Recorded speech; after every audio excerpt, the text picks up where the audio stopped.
मेरा नाम रीटा है। मैं गार्डन सिटी बैंगलोर की एक आईटी फर्म में सॉफ्टवेयर इंजीनियर हूँ। मैं एक निरोगी जीवन जी रही थी और अपने कॉलेज के दिनों में मैं स्विमिंग की चैंपियन थी। मैं शहर में होने वाली मैराथन में अक्सर भाग लेती थी। अचानक एक दिन दौड़ते समय मुझे सांस लेने में काफी परेशानी होने लगी। शुरू में मैंने इसे नजरअंदाज किया, मगर एक दिन कुछ मील दौड़ने के बाद जब मुझे तेज खांसी होने लगी और मैं गिरते गिरते बची, मेरे अंदर जैसे खतरे की घंटी बजी। मैं तुरंत अपने नजदीकी डॉक्टर के पास गई और जांच में मुझे अस्थमा की शिकायत बताई गई। मैं हैरान थी कि आखिर इस स्थिति तक मैं कैसे पहुंची।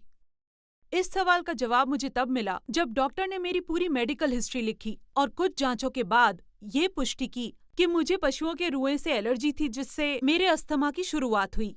हालांकि मैं पालतू जानवर नहीं रखती, परंतु मेरे करीबी मित्र ने एक छोटा कुत्ता वॉली लिया था जिसके साथ मैं तकरीबन रोजाना खेला करती थी। वॉली से अलग रहना मेरे लिए बहुत बड़ी सजा थी। मगर जब एक दिन मैं अस्थमा के एक अनियंत्रित अटैक के कारण इमरजेंसी कमरे में पहुंची, तब मैंने अपनी बीमारी पर गंभीरता से सोचना शुरू किया।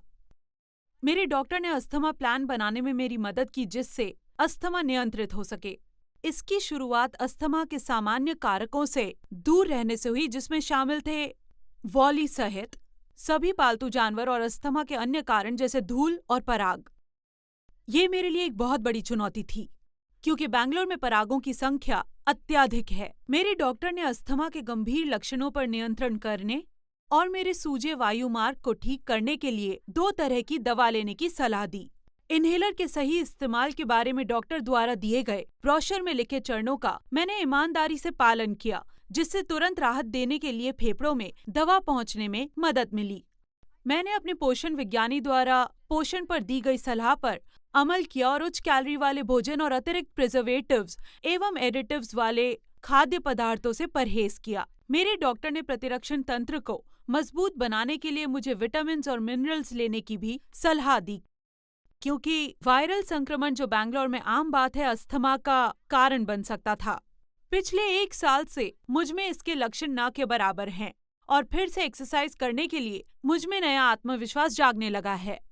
मेरा लक्ष्य शहर की वार्षिक मिनी मैराथन में फिर से भाग लेना था, जो मैं पिछले साल अस्थमा के कारण चूक गई थी। इसके लिए मैंने हल्की और नियमित एरोबिक एक्सरसाइज करनी शुरू कर दी, जिससे मेरे श्वसन और दिल की क्षमता में सुधार करने में मदद मिली। डॉक्टर की सलाह के अनुसार मैंने कुछ मिनट के लिए अपनी एक्सरसाइज इंटेंसिटी को बढ़ाया, फिर इसे धीमा किया और इसके बाद फिर से इसे तेज किया। फिर वो 30 सितंबर का दिन आया, जो शहर का वार्षिक मैराथन का दिन था। जो लक्ष्य मैंने तय किया था वो उन बाधाओं को ध्यान में रखकर किया था जिन्हें मुझे पार करना था। मैंने क्विक रिलीफ एयरवे ओपनर दवा अपने पास रखी और दौड़ना शुरू किया। मुझे दूसरों के मुकाबले अधिक समय जरूर लगा, मगर उस दिन मैंने मैराथन को पूरा किया। मेरे फेफड़े नियंत्रण में थे। मैंने अस्थमा को अपनी मील का रोड़ा नहीं बनने दिया। मुझे अस्थमा है, पर इसके बावजूद मैं एक मैराथनर हूँ।